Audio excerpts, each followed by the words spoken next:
Hello and welcome to Cliff Review's Art House. This time I'm reviewing the documentary David Lynch, The Art Life, directed by Rick Barnes, Olivia Neergaard-Holm and John Nguyen.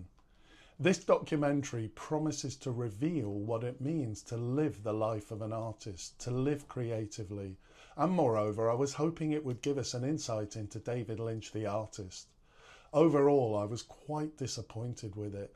Rather than a true exploration of the art life, it becomes something narrower and less satisfying, a carefully curated self-portrait. At times it feels so tightly controlled that it often feels self-indulgent.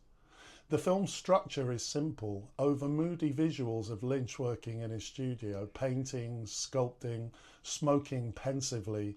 We hear Lynch narrate fragments of his childhood and early adulthood.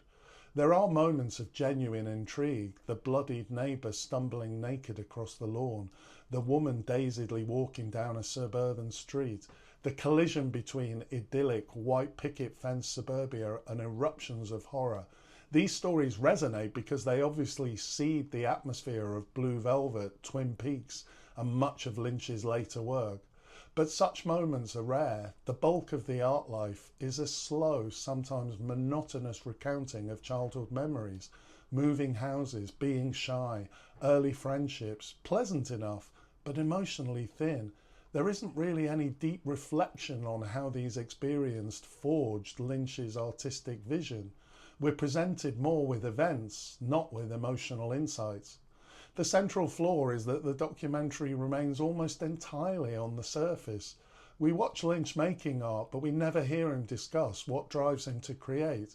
There's no real engagement with his methods, his rituals, or the emotional forces that push his work into being.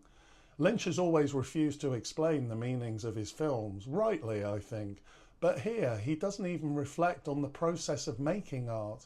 We're left watching an artist work, but not understanding why he works. Another disappointment is the omission of his meditation practice. Lynch has spoken elsewhere about the central role that transcendental meditation plays in his creativity, yet the art life, supposedly a portrait of the artist, almost completely ignores this. For me, this omission leaves the portrait incomplete. Throughout the documentary, the tone of Lynch's narration contributes to the distance.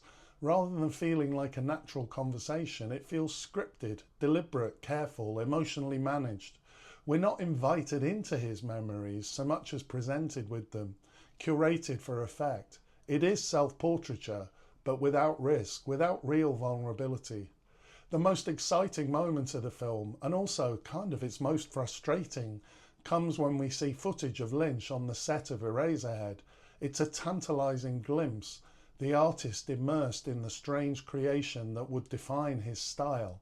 It suggests what the art life could have been, a reflective journey through Lynch's major works, charting not just where he came from, but how his art evolved.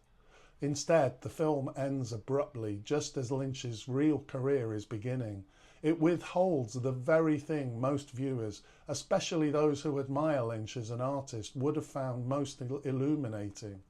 In the end, David Lynch The Art Life is not without merit. Lynch remains a fascinating figure, and even slight glimpses into his world are compelling, but the film never fulfills its own promise. It reveals little about the art life as a lived, ongoing practice.